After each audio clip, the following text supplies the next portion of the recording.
قال رسول الله صلى الله عليه وسلم من أحب سنتي فقد أحبني ومن أحبني كان معي في الجنة আল্লাহ নবী বলেন উম্মত যে আমার সুন্নত গুলোকে মহব্বত করবে ভালোবাসবে সে আমাকে ভালোবাসলো সুবহানাল্লাহর আওয়াজটা একটু জোর করে মান আহাব্বা সুন্নতি ফাকাদ আহাব্বানি নবী বলেন যে আমার সুন্নতকে মহব্বত করবে সে যেন আমাকেই মহব্বত করবে আমাকেই মহব্বত করলো ওমান আহাব্বানি কানা মাই ফিল জান্নাহ আমার সুন্নতকে মহব্বত করবে মানে সুন্নতের উপরে আমল করবে সুন্নতের রঙে রঙিন হবে রহমতের নবী বলেন সে আমার সঙ্গী হয়ে আল্লাহর জান্নাতের মেহমান হবে ومن يطع الله والرسول فأولئك مع الذين أنعم الله عليهم من النبيين والصديقين والشهداء والصالحين وحسن أولئك رفيقا حبيبنا ومولانا محمدا عبده ورسوله صلى الله تعالى عليه وعلى آله وأصحابه وبارك وسلم تسليما كثيرا أما بعد فأعوذ بالله من الشيطان الرجيم بسم الله الرحمن الرحيم ومن يطع الله والرسول فأولئك مع الذين أنعم الله عليهم من النبيين والصديقين والشهداء والصالحين وحسن أولئك رفيقا قال رسول الله صلى الله عليه وسلم المرء مع من أحب آمنت بالله صدق الله مولانا العظيم وبلغنا رسوله النبي الأمي الكريم ونحن على ذلك لمن الشاهدين والشاكرين والحمد لله رب العالمين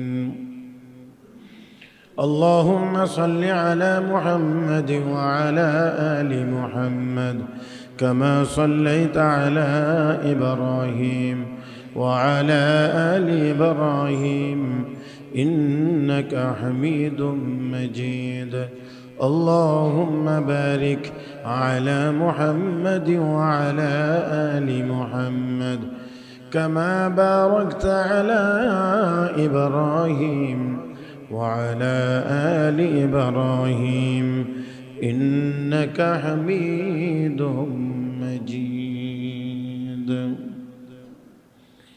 محترم মুসল্লিয়ান کرام রব করিমের দরবারে শুকরিয়া আদায় করছি যিনি আমাদেরকে দয়া করে পবিত্র জুমার দিনে জুমার নামাজ আদায়ের উদ্দেশ্যে মসজিদে আসার বসার তৌফিক দান করেছেন মহব্বতের সাথে সবাই বলি আলহামদুলিল্লাহ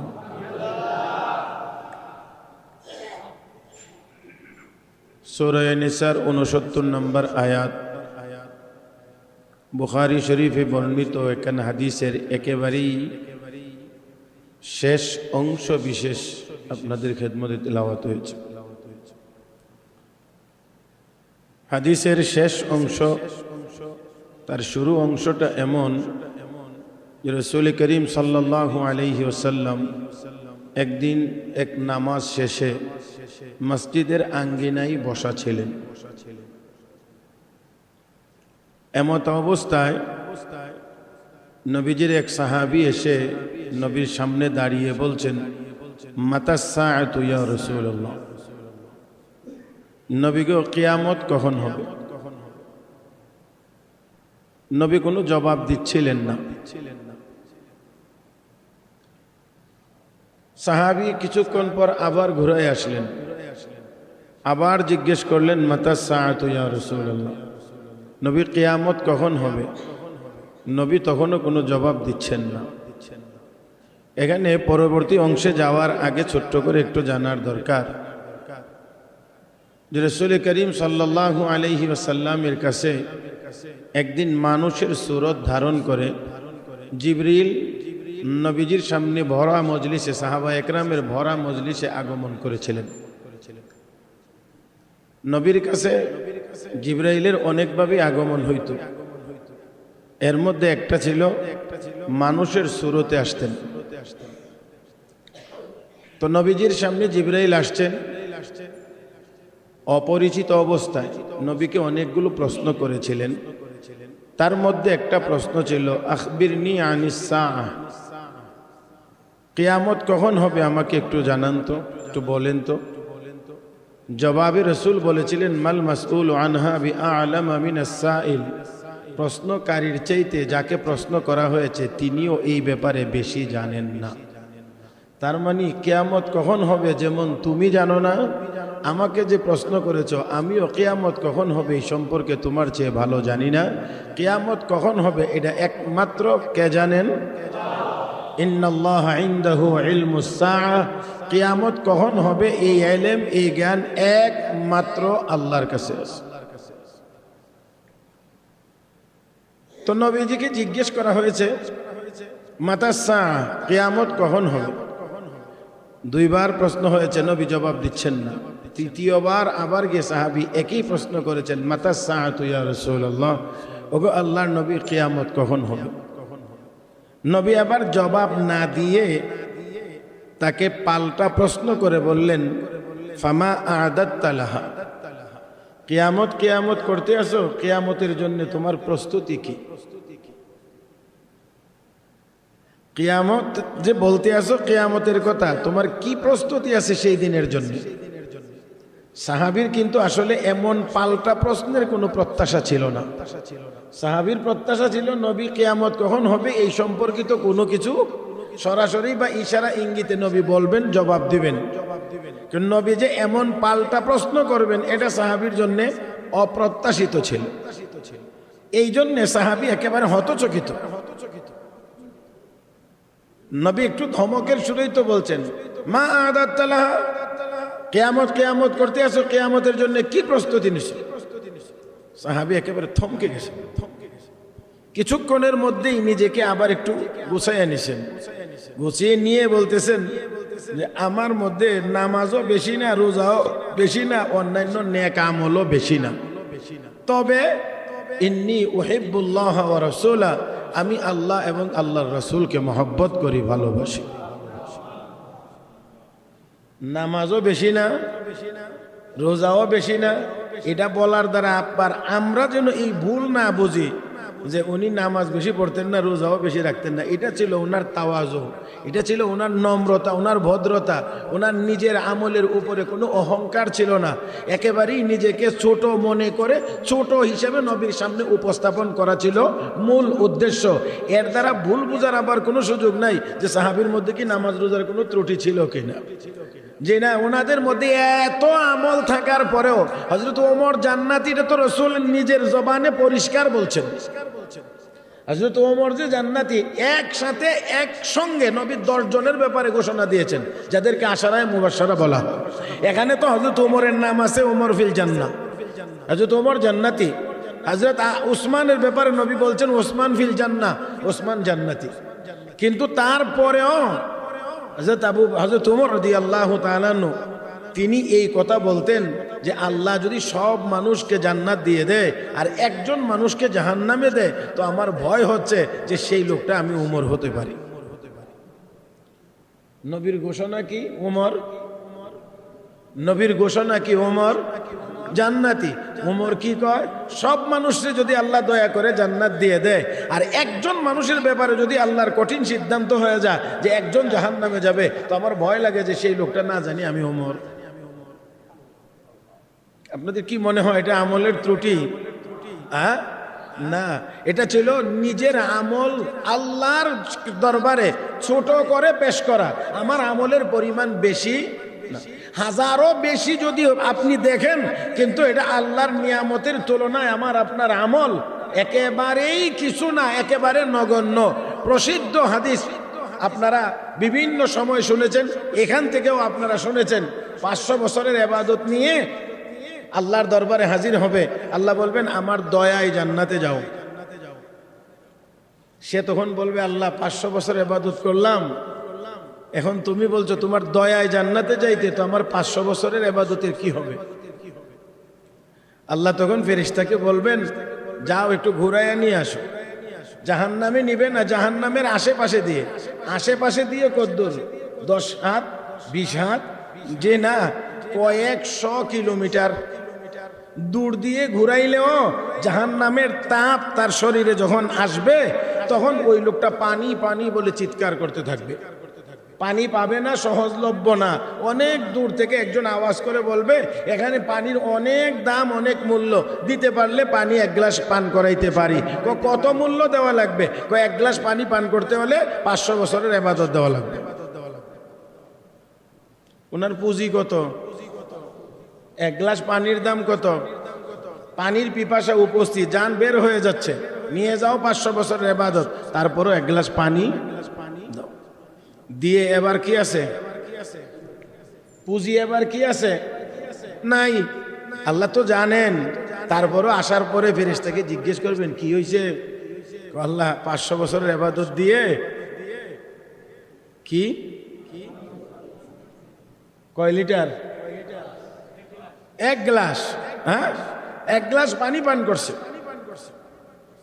আল্লাহ বলবেন 1 গ্লাস পানি পান করছো 500 বছরের ইবাদত দিয়ে, তো ইবাদত তো শেষ। তো এখন ঠিকানা যাও, জাহান্নামে যাও। তবে তার আগে আরেকটু শুনে যাও, এই 1 গ্লাস পানি পান করতে যদি 500 বছরের ইবাদত দেওয়া লাগে, তো এই 500 বছরের ইবাদত করতে গিয়ে দুনিয়াতে 500 বছর জীবিত থাকতে আমার দেওয়া কত হাজার গ্লাস পানি ব্যবহার করেছিল, সেগুলো কোথায়?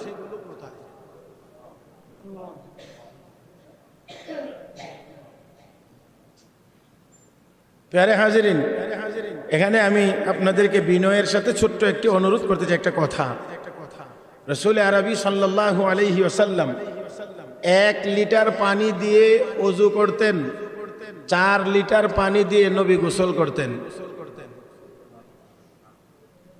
কদ্দুর কল্পনা করতে পারি আমরা?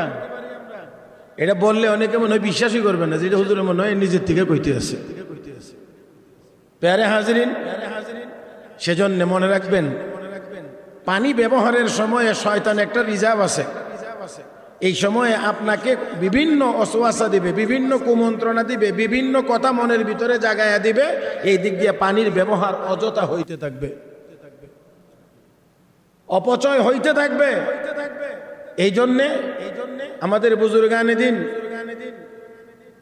আমাদেরকে এই নসিহত করেন যে অজু যেন সরাসরি টেপ ছাইরা না হয়, অজুতে যেন বদনা ব্যবহার হয়, জগ ব্যবহার হয়, অন্য কোনো পাত্র ব্যবহার হয়।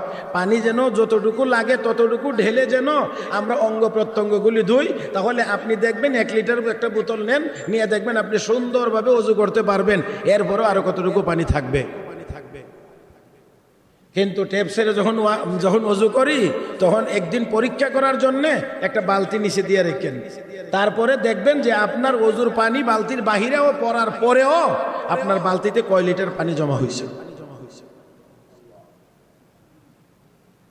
এখানেও তিরমিজি শরীফের তাহারাত বা পবিত্রতা অধ্যায়ের একেবারেই প্রথম হাদিস, রাসূল করিম সাল্লাল্লাহু আলাইহি ওয়াসাল্লামের ঘোষণা, কোন মানুষ যখন ওযু করে সেই ওযুর দ্বারা শরীরের যেই অঙ্গটা ওযুর সময়ে ধোয়, যেমন প্রথম হাত ধোয়া লাগে কবজি পর্যন্ত। রাসূল বলেন যতটুকু অঙ্গ ধোয়া হয় এতটুকু অঙ্গের দ্বারা যে গুনাহ হয়েছে সেই গুনাহগুলো আল্লাহ মাফ করে দেন। চেহারা ধুইলে চেহারা, পুরা হাত ধুইলে কোন পর্যন্ত হাত, মাথা মাসা করলে মাথা, পা দিয়ে পা ধুইলে পা দিয়ে যে গুনাহ করেছে, আল্লাহর রসুল শেষ অংশে বলেন হাত্তা খারাজা নাকিয়াম মিনাজ যুনুব, আমার উম্মত এক ওযুর দ্বারা সমস্ত সগীরা গুনাহ থেকে পবিত্র হয়ে যায়। কিন্তু এখানে মুহাদ্দিসিনে কেরাম ফুকাহায়ে কেরাম লিখেছেন এই ওযুর মধ্যে পানির অপচয় হতে পারবে না। এই শর্ত, পানির অপচয় হতে পারবে না। অজু চলাকালীন সময়ে কোনো গুনার কাজ হতে পারবে না। অজু চলাকালীন সময়ে অজুতে যেই কাজ করা যায় না, যেই কথা বলা যায় না, এমন কথা এবং কাজ থেকেও বিরত থাকতে হবে।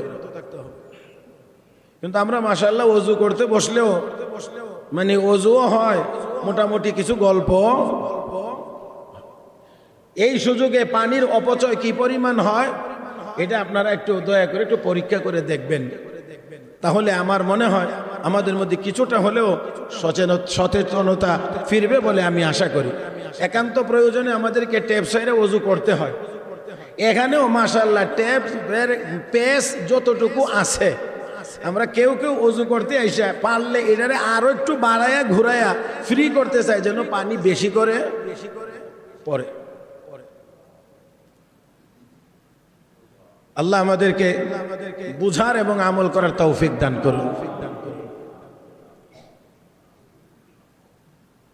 তো প্যারে হাজিরিন, তো আমার বলার কথা ছিল অনেক দূর। কিয়ামত কখন হবে একমাত্র কে জানেন? তো আল্লাহর নবী বারবার এই প্রশ্ন যখন সাহাবী করছেন, তখন নবী পাল্টা প্রশ্ন করে বললেন, ফামা আ'দাত্তা লাহা, কিয়ামতের জন্য তোমার কি প্রস্তুতি আছে? কিয়ামত করতে আসো? সাহাবী বলছেন, ইয়া রাসূলুল্লাহ, না আমার বেশি নামাজ আছে, না আমার বেশি রোজা আছে, না আমার অন্যান্য কোনো আমল আছে, কিন্তু ওয়ালাকিন ইন্নী উহিব্বুল্লাহ ওয়া রাসূলা, নিশ্চয় আমি আল্লাহ এবং আল্লাহর রাসূলকে ভালোবাসি, মহব্বত করি। এবার এখানেও একটু কথা, প্রকৃত অর্থেই যদি কেউ আল্লাহকে মহব্বত করে, প্রকৃত অর্থেই কেউ যদি আল্লাহর রসুলকে ভালোবাসে, তাহলে অবশ্যই সে আল্লাহর নাফরমানিমূলক কোনো গুনার কাজ করবে না, আল্লাহর হুকুম কোনো আদিষ্ট হুকুম ছাড়বে না, এবং নবীর তরিকার বাহিরে সে যাবে না।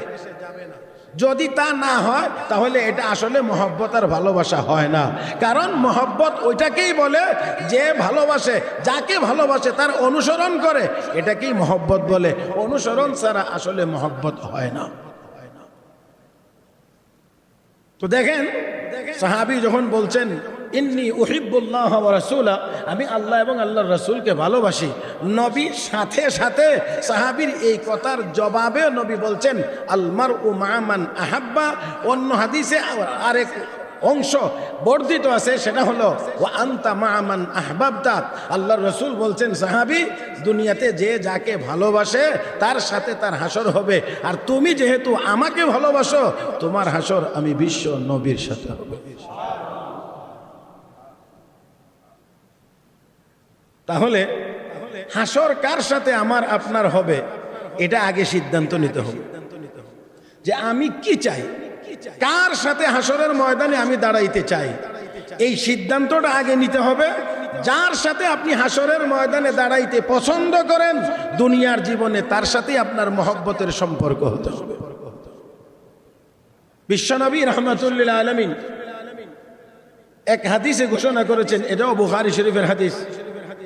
আল্লাহ রসুল বলেন, হাসরের দিন যখন কোনো ছায়া থাকবে না, সূর্যটা একেবারেই কাছাকাছি থাকবে, ওই সময় আল্লাহর আরশের ছায়া ছাড়া আর কোনো ছায়া হবে না। ওই দিন আল্লাহর আরশের ছায়ার নিচে 7 প্রকারের মানুষকে আল্লাহ জায়গা দান করবেন। এই 7 প্রকারের মানুষের মধ্যে এক প্রকার, ওয়ারাজুলানি তাহাব্বা ফিল্লাহ ইজতামা আলাইহি ওয়া তাফাররাকা আলাইহি। আল্লাহর নবী বলেন, একজন মুসলমান আর একজন মুসলমানকে শুধুমাত্র মুসলমান হওয়ার কারণে মহব্বত করে ভালোবাসে, দুনিয়ার আর কোনো উদ্দেশ্যে সে একজন মুসলমান। এই জন্যে যদি মহব্বত করে যে একজন মুসলমান, এই কারণে আমি তাকে আল্লাহর হস্তে মহব্বত করি, সে আল্লাহর বান্দা, আমি আল্লাহর বান্দা, তাই আমি তাকে অন্তর থেকে মহব্বত করি, ভালোবাসি। আল্লাহর নবী বলেন, যদি এমন হয় যে একজন মানুষ পৃথিবীর পূর্ব প্রান্তে বসবাস করে, একজন মানুষ পৃথিবীর পশ্চিম প্রান্তে বসবাস করে, একজনের সাথে আরেকজনের দেখা নাই, কোনো সাক্ষাৎ নাই, কিন্তু মুমিন হওয়ার কারণে ইমানের নিসবতে, ইমানের সম্পর্কের কারণে তাকে মহব্বত করে ভালোবাসে। রহমতের নবী বলেন হাশরের দিন ওই দুইজনের এই মহব্বতের কারণে আল্লাহ দুজনকে একসাথে আরশের নিচে জমায়া দিবেন। প্যারে হাজিরিন, তাহলে অবশ্যই আমরা চাই হাশরের দিন আমার ডান পাশে একজন বড় মাপের আল্লাহর নাফরমান ব্যক্তি দাঁড়াক, আমার বাম পাশে আরেকজন কাফের দাঁড়াক। এটা কে কে চাই আমরা? কিছুক্ষণের জন্য একবারে নাম নিয়ে বলি, আপনার ডানে ফেরাউন দাঁড়াইবে, আপনার বাম পাশে কারুন দাঁড়াবে, এমনটা আমরা কে কে চাই? জি না, যারা জুমার নামাজ পড়তে আসছি তারা তো চাই না। পাঞ্জেগানা নামাজ নিয়মিত যারা আলহামদুলিল্লাহ আল্লাহ আমাদেরকে তৌফিক দিয়েছেন পড়ার নিয়ত আছে, আমরা কেউ চাই না। যারা দুই ঈদ ছাড়া নামাজ পড়ে না তাদেরকে জিজ্ঞাসা করলেও তারা বলবে আমরাও চাই। যারা সারা জীবনেও এক ওয়াক্ত নামাজ এখনো পড়ে নাই এমন একজন ইমানদারও যদি হয়, ইমানদারকে যদি বলা হয় হাশরের দিন তোর ডান পাশে ফেরাউন দাঁড়াবে, বাম পাশে কারুন দাঁড়াবে, তুই কি এটা পছন্দ করিস? সে বলবে জীবনেও না। তাহলে অবশ্যই আমি যেই কথাটা বলার জন্য আর বোঝানোর জন্য চেষ্টা করছি, আমার আপনাকে আগে এই ইমানের দাবিতে সিদ্ধান্ত নিতে হবে আমি হাশরের মাঠে কার সাথে দাঁড়াইতে চাই, আমি হাশরের ময়দানে কার সঙ্গী হতে চাই। এটা আগে সিদ্ধান্ত যদি নেই, তাহলে সিদ্ধান্ত এটা যদি হয় তাহলে দুনিয়ার জীবনেও ওই মানুষগুলোকেই মহব্বত করতে হবে। কারণ আমার নবী বলেছেন আলমার ও মান আহাব্বা, দুনিয়াতে যে যাকে ভালোবাসে তার হাশর তার সাথে হবে। বিশ্ব নবী রহমাতুল্লিল আলামিন নবী মুহাম্মদুর রাসূলুল্লাহ সাল্লাল্লাহু আলাইহি ওয়াসাল্লাম এক হাদিসে ঘোষণা করেছেন, ক্বালা রাসূলুল্লাহ সাল্লাল্লাহু আলাইহি ওয়াসাল্লাম মান আহাব্বা সুন্নতি ফাকাদ আহাব্বানি ওয়া মান আহাব্বানি কানা মাই ফিল জান্নাহ। আল্লাহ নবী বলেন উম্মত যে আমার সুন্নতগুলোকে মহব্বত করবে, ভালোবাসবে, সে আমাকে ভালোবাসলো। সুবহানাল্লাহর আওয়াজটা একটু জোর করুন। মান আহাব্বা সুন্নতি ফাকাদ আহাব্বানি, নবী বলেন যে আমার সুন্নতকে মহব্বত করবে সে যেন আমাকেই মহব্বত করবে, আমাকেই মহব্বত করলো। ওমান আহাব্বানি কানা মাই ফিল জান্নাহ, আমার সুন্নতকে মহব্বত করবে মানে সুন্নতের উপরে আমল করবে, সুন্নতের রঙে রঙিন হবে। রহমতের নবী বলেন সে আমার সঙ্গী হয়ে আল্লাহর জান্নাতের মেহমান হবে। নবীর সঙ্গী হতে চাইনি না চাই না? আরো জোরে চাইনি না চাই না? হযরত হুসাইন রাদিয়াল্লাহু তাআলা আনহুর সঙ্গী হতে মনে হয় চাই না? নবী বলছেন সাইয়্যিদা শাবাবি আহলিল জান্নাহ, জান্নাতবাসী সকল যুবকদের সরদার হাসান, সকল জান্নাতি যুবকদের সরদার, লিডার, নেতা হযরত হাসান হুসাইন রাদিয়াল্লাহু তাআলা আনহুমা। তাহলে ওনাদের সাথে আমরা জান্নাতে থাকতে চাই। তাহলে জান্নাতে যদি থাকতে হয় তাহলে আল্লাহর হুকুম মানতে হবে, নবীর তরিকা মোতাবেক চলতে হবে। মুহতারাম হাজিরিন, শুধুমাত্র মুহররম আসলে নিজের শরীরকে রক্তাক্ত করলে, জুতা পায়ে পরিধান না করলে, মাথায় টুপি না দিলে, তেল সাবান না লাগাইলে, গোসল না করলে, নিরামিষ খাইলে হযরত হুসাইনের কাছেও যাওয়ার কোনো স্বপ্নও কোনোদিন সে দেখতে পারবে না। মনে রাখতে হবে হযরত হুসাইন রাদিয়াল্লাহু তাআলা আনহু নবীর পরিবারের সদস্য, অন্যতম সদস্য, নবীর অত্যন্ত প্রিয় সাহাবী ছিলেন হযরত হুসাইন রাদিয়াল্লাহু তাআলা আনহু। শুধু ওনার কাছেই প্রিয় না, আল্লাহর কাছেও প্রিয়। তো দেখেন আমি আপনাদেরকে মনে হয় শোনাইছি, তারপর একটু শুধু স্মরণ করাইয়া দিতে চাই। হযরত হুসাইন রাদিয়াল্লাহু তাআলা আনহুর মর্যাদা ওনার জায়গাতে অনেক উপরে, কিন্তু অবশ্যই হযরত হাসান, হযরত হুসাইন, হযরত আবু বকর, হযরত ওমর, হযরত উসমান, হযরত আলী তাদের চেয়ে বেশি মর্যাদাশালী না। হযরত হাসান হুসাইন অবশ্যই বড় মর্যাদার সাহাবী, কিন্তু তারপরেও মর্যাদার দিক থেকে খোলাফায়ে আরবা আশারায়ে মুবাশশারা তাদের মর্যাদা আরো বেশি। এত সত্ত্বেও হযরত ওমর ফারুক রাদিয়াল্লাহু তাআলা যখন খলিফাতুল মুসলিমিন মদিনা থেকে হুঙ্কার দিলে রোম সাম্রাজ্য পারস্য সাম্রাজ্য থরথর করে কাঁপে। সেই হযরত ওমরের ছেলে হযরত আব্দুল্লাহ ইবনে ওমর রাদিয়াল্লাহু তাআলা আনহু, যিনি অত্যন্ত বড় মাপের সাহাবীও ছিলেন, সাহাবীদের মধ্যে বড় আলেমও ছিলেন, সাহাবীদের মধ্যে বড় ফকিহও ছিলেন, হযরত আব্দুল্লাহ ইবনে ওমর রাদিয়াল্লাহু তাআলা আনহু হযরত হুসাইন রাদিয়াল্লাহু তাআলা আনহুর সাথে একটু সামান্য কোনো এক বিষয় নিয়ে একটু কথা কাটাকাটি হয়েছে। হওয়ার কারণে হযরত হুসাইন রাদিয়াল্লাহু তাআলা আনহু এক পর্যায়ে বলে বসলেন, গোলামের বাচ্চা গোলাম হযরত আব্দুল্লাহ ইবনে ওমরকে, হযরত ওমরের ছেলে আব্দুল্লাহকে এই কথা বলছেন, গোলামের বাচ্চা গোলাম। কথাটা শুনতে বাহ্যিকভাবে একটু খারাপই লাগে। হযরত আব্দুল্লাহ ইবনে ওমর রাদিয়াল্লাহু তাআলা আনহু কথাটাই কিছুটা ব্যথিত হলেন।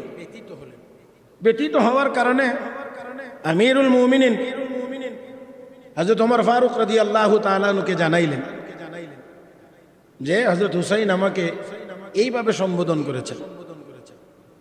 হযরত ওমর বললেন, এটার ফয়সালা জুমার দিন মসজিদে নববীতে হবে। হযরত ওমর বলছেন, এটার ফয়সালা জুমার দিন হবে। আপনারা আমরা সবাই জানি এবং জুমার দ্বিতীয় খুতবা হাদিসের এই অংশ অবশ্যই শুনি, ওয়া আসাদুহুম ফি আমরিল্লাহি ওমর, আল্লাহর আইন বাস্তবায়ন করার ক্ষেত্রে হযরত ওমর ছিলেন অত্যন্ত কঠোর। সকলের মধ্যে একটা আতঙ্ক ছড়িয়ে পড়ছে যে নবীর এত আদরের নাতি, নবীর পরিবারের এই সদস্য হযরত ওমরের ছেলেকে বলছেন গোলামের বাচ্চা গোলাম, আর হযরত ওমর শুনে বলছেন এটার ফয়সালা জুমার দিন মসজিদে হবে। না জানি নবীর পরিবারের এই সদস্যের সাথে কেমন আচরণ করা হয়। সকলের মধ্যেই ভিতরে ভিতরে একটা আতঙ্ক ভিতরে ভিতরে ঘুরপাক খাচ্ছে, আর শুধু অপেক্ষায়, না জানি জুমার দিন হযরত হুসাইনের বিরুদ্ধে হযরত ওমর আমিরুল মুমিনিন না জানি কি রায় ঘোষণা করেন, না জানি কি বিচার করেন। এমন এমন চিন্তা আর আশঙ্কা নিয়েই দিন পার করতে করতে সেই জুমার দিন চলে এসেছে। মসজিদে নববীতে সবাই যখন গিয়ে হাজির হয়েছেন, আমিরুল মুমিনিন হযরত ওমর তখন দাঁড়ায়া বললেন, আব্দুল্লাহ তোমার কি অভিযোগ ছিল একটু বলো। এটা আবার মনে করার কোনো কারণ নাই যে এটাই প্রথম, না, অনেক বিষয়ের মীমাংসাই মসজিদের ভিতরেই তখন হইতো। হযরত আব্দুল্লাহ ইবনে ওমর দাঁড়াইলেন, তোমার কি অভিযোগ? যে হযরত হুসাইন আমাকে গোলামের বাচ্চা গোলাম বলেছে, আমি কষ্ট পেয়েছি। হযরত ওমর ঘোষণা দিলেন, হুসাইন এখানে আছেন? আপনারা অবশ্যই জানেন হুসাইনের বাবার নাম হযরত আলী, আর হযরত আলীর ব্যাপারে রাসূলের ঘোষণা হলো আসাদুল্লাহিল গালিব, আল্লাহর বিজয়ী বাঘ হযরত আলী, আল্লাহর বিজয়ী বাঘ। এটা পরাজিত বাঘ না, বিজয়ী বাঘ। তো বাঘের বাচ্চা কি হবে? বাঘের বাচ্চা। হযরত হুসাইন দাঁড়াইলেন, আমিরুল মুমিনিন আমি উপস্থিত, লাব্বাইক ইয়া আমিরুল মুমিনিন। আপনি কি আমার ছেলেকে এই শব্দটা বলেছেন, গোলামের বাচ্চা গোলাম? কেউ না শুনলে মনে হয় আমরা অস্বীকার করতে বেশি দেরি করতাম না। কেউ না শুনলে না, শত মানুষে শোনার পরেও না, কথাটা তো আমি এমনে বলি নাই, সংবাদপত্রে এটা খণ্ডিত ভাবে আসছে, এমনে এমনে এমনে এমনে অনেক কিছু। হযরত হুসাইন রাদিয়াল্লাহু তাআলা আনহু সাথে সাথে বললেন, জি হ্যাঁ আমিরুল মুমিনিন, আমি এই কথা অবশ্যই বলেছি। জোরে এখন সুবহানাল্লাহ। প্রেক্ষিতে শাস্তিমূলক কোনো ঘোষণাও তো আসতে পারে। জানার পরেও হযরত সাইয়েদনা হুসাইন রাদিয়াল্লাহু তাআলা আনহু অত্যন্ত দ্বিধাহীন ভাবে বলছেন, হ্যাঁ অবশ্যই আমি এই কথা বলেছি। হযরত ওমর তখন বললেন, কিভাবে বললেন আপনি আমার ছেলেকে গোলামের বাচ্চা গোলাম? এই জায়গাটাই হলো আমার এতক্ষণের কথার মূল জায়গাটা। হযরত হুসাইন রাদিয়াল্লাহু তাআলা তখন বললেন, কেন আমিরুল মুমিনিন আপনি কি আমার নানার গোলাম ছিলেন না? এই গোলাম টাকার বিনিময়ে ক্রয় করা গোলাম না, সেটা ছিল আদর্শের গোলাম। সাইয়েদনা হযরত ওমর ফারুক রাদিয়াল্লাহু তাআলা আনহু দূরদর্শী মানুষ, আস্তে আস্তে আস্তে আস্তে করে ওনাকে মূল জায়গাতে নিয়ে এসেছেন। কেমন করে বলছেন আপনি আমার ছেলে গোলামের বাচ্চা গোলাম? হযরত হুসাইন বলেন, কেন আমিরুল মুমিনিন আপনি কি আমার নানার গোলাম ছিলেন না? হযরত ওমরের সিনার ভিতরে মনে হয় যেন, আমি শুধুমাত্র বোঝানোর জন্য বলছি, পেট্রোল জাতীয় কোনো জিনিসে আগুনের ছোঁয়া পাইলে যেমন করে ফাঁক করে আওয়াজ করে আগুন জ্বলে ওঠে, হযরত ওমরের কলিজার ভিতরেও যেন নবীর মহব্বতের আগুন এমন করেই দাও দাও করে জ্বলে উঠেছে। কারণ হযরত ওমর তো সেই ব্যক্তি যিনি নবীর ইন্তেকালে হাতে তরবারি নিয়ে ঘোষণা দিয়েছিলেন, মাইয়াকুলু কাদ মাতা মুহাম্মদ আকতুলু উনুকাহু, যে বলবে আমার নবী ইন্তেকাল করেছে আমি তার গর্দান উড়িয়ে দেব।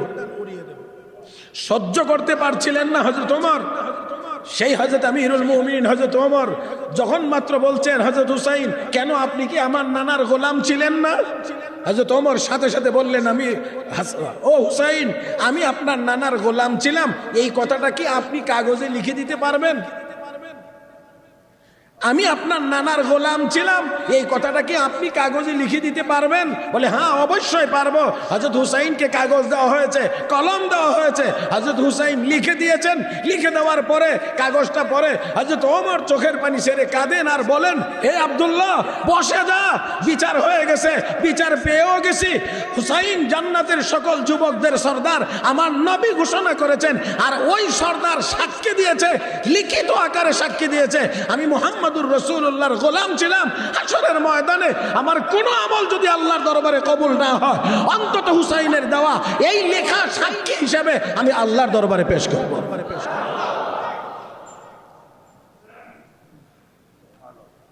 আমি এই লেখাটা হযরত হুসাইন আমাকে লিখে দিয়েছেন, আমি মুহাম্মদুর রাসূলুল্লাহর গোলাম ছিলাম, এই কথাটা আমি আল্লাহর দরবারে পেশ করব।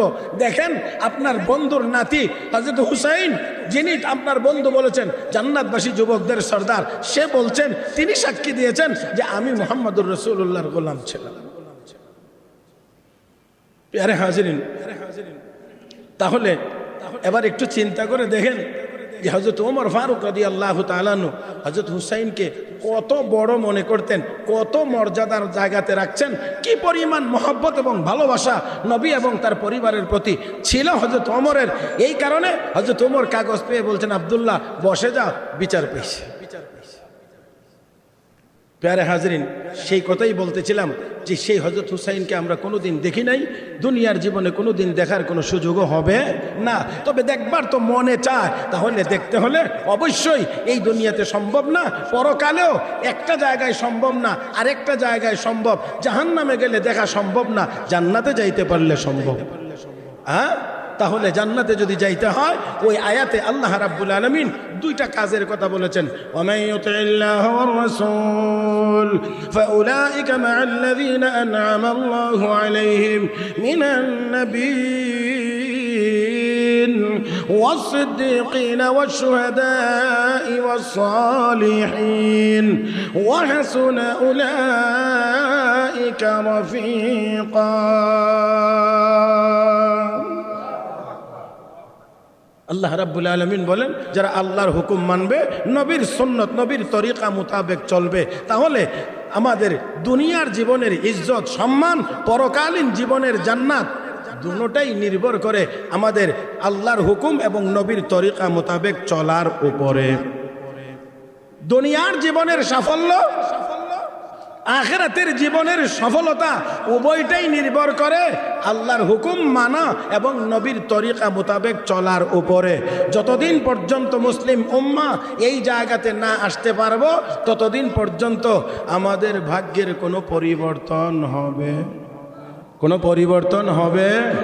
আমরা ভাগ্যের পরিবর্তন চাই, এটার পরিবর্তন চাই, ওইটার পরিবর্তন চাই, কিন্তু পদ্ধতি ভিন্ন অবলম্বন করি, ভিন্ন পদ্ধতিতে হয় না।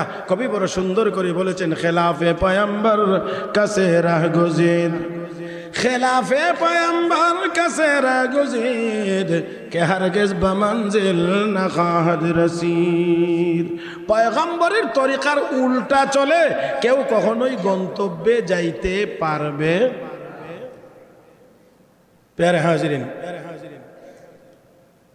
যাদেরকে আমরা দুনিয়ার লাইনে অনুসরণ করে আমরা উন্নতির দিকে আগাইতে চাই, যাদেরকে আমরা মনে করি তারা উন্নত, ওরা উন্নত, অমুক উন্নত, অমুক দেশ উন্নত, ওই দেশ উন্নত, ওই দেশ উন্নত, যতগুলো দেশ পৃথিবীতে আপনারা আমরা যাদেরকে দুনিয়ার লাইনে জাগতিক লাইনে উন্নত বলে মনে করি, আন্তর্জাতিকভাবে যারা স্বীকৃত উন্নত রাষ্ট্র, সেই দেশগুলোর একটু আভ্যন্তরীণ খোঁজ নেন, একটু তাদের দেশে যাওয়ার যদি সুযোগ থাকে একটু যারা গেছে তাদের কাছ থেকে খবর নেন। আমি অত্যন্ত দৃঢ়তার সাথে সাহস করে বলতে পারি, একজন মানুষ যদি আল্লাহর হুকুম মোতাবেক নবীর তরিকা মোতাবেক চলে, তার বাড়ি হয়তো তাদের মতো উন্নত বাড়ি হবে না, তার টাকা হয়তো তাদের মতো এত বেশি হবে না, উন্নত মানের গাড়ি হয়তো বা হবে না, অন্যান্য দিক থেকে দুনিয়ার লাইনে তাদের সমকক্ষ হবে না, তবে অবশ্যই আল্লাহর কসম করে বলতে পারি একজন ইমানদার নেককারের মতো কলবের ভিতরে যত শান্তি তার অনুভব হবে, ওই সম্পদওয়ালারা কখনোই এই শান্তি অনুভব করতে পারবে না।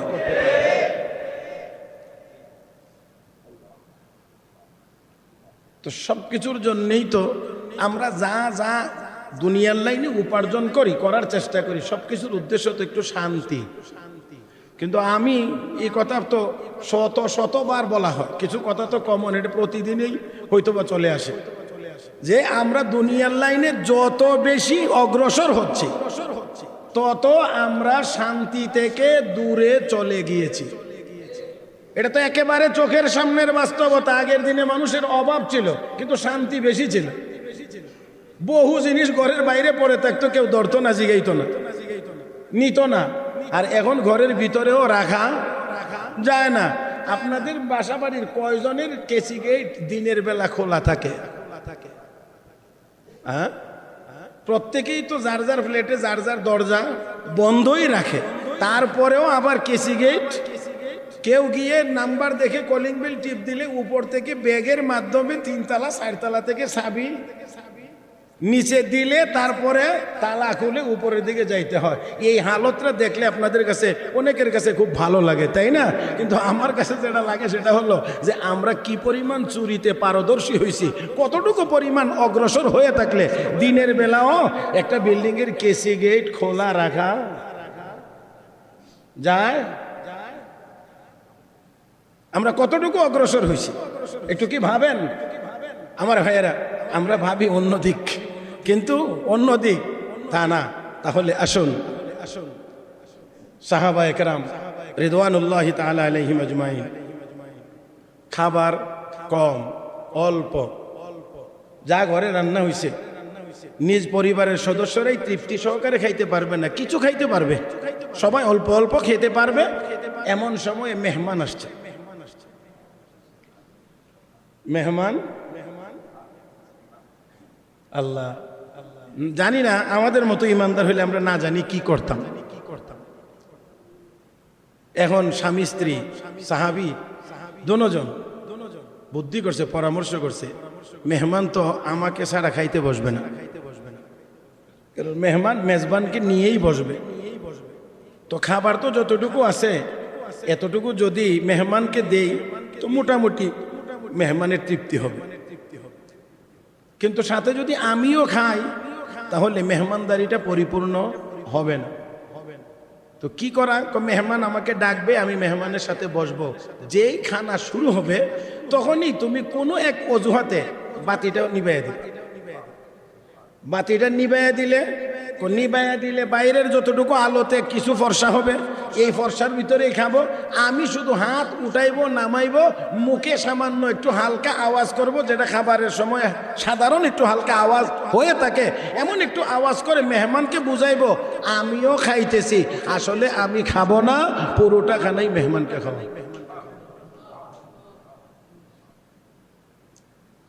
এই পদ্ধতি, এই কৌশল অবলম্বন করে সবটা খানা নিজেরা না খেয়ে মেহমানকে খাওয়াইছেন। অন্ধকারের কারণে মেহমান দেখে নাই, কিন্তু তা উনিও দেখেন নাই। কি মনে হয় আপনাদের? রাতের বেলার এই ঘটনা সাহাবী নবীর দরবারে যাওয়ার আগে আগে কোরআনে আল্লাহ আয়াত নাজিল করে জানায়া দিয়েছেন, ওয়ায়ুসিরুনা আলা আনফুসিহিম ওয়ালাউ কানা বিহিম খাসাসা। নিজেদের প্রয়োজন থাকার পরেও নিজেদের প্রয়োজনের উপরে মেহমানের প্রয়োজনকে প্রাধান্য দিয়ে বাতি নিবায়া খাওয়াইছে। আল্লাহ নবী যাওয়া মাত্রই সাহাবীকে সুসংবাদ দিয়ে দিয়েছেন। মুহতারাম হাজিরিন, তাহলে খাদ্যের অভাব ছিল কিন্তু শান্তি ছিল। আমাদের কোনো কিছুর অভাব এখন নাই, আমরা অনেক আগাইছি, কিন্তু যত আগাইতেছি অশান্তি আমাদের তত পরিমাণেই প্রতিযোগিতামূলক বৃদ্ধি পাইতে আছে। মনে রাখতে হবে, চিন্তা করা না করা এটা তো প্রত্যেকের নিজস্ব ব্যাপার, করবেন কি করবেন না সেটা আপনার বিষয়, কিন্তু খেয়াল করলে অবশ্যই অবশ্যই আপনি আমি এই দুনিয়ার প্রতি যে আকর্ষণ, এই আকর্ষণটা কমবে, আখিরাতের প্রতি আগ্রহের পরিমাণ বাড়বে। যেই দুনিয়ার পিছনে এমন করে দৌড়াইতেছি শান্তির আশা, শান্তি তো হচ্ছে না, অশান্তির পরিমাণ বাড়তেছে। তাই আসুন, শান্তির জায়গা হলো ঈমানের পথ, আমার নবীর সুন্নতের পথ। আল্লাহ আমাকে আপনাকে নবী আল্লাহর হুকুম এবং নবীর তরিকা মোতাবেক জীবনযাপন করার তৌফিক দান করুন। আমিন। সুবহানাকাল্লাহুম্মা বিহামদিক আশহাদু আল্লা ইলাহা ইল্লা আনতা আস্তাগফিরুকা ওয়া আতুবু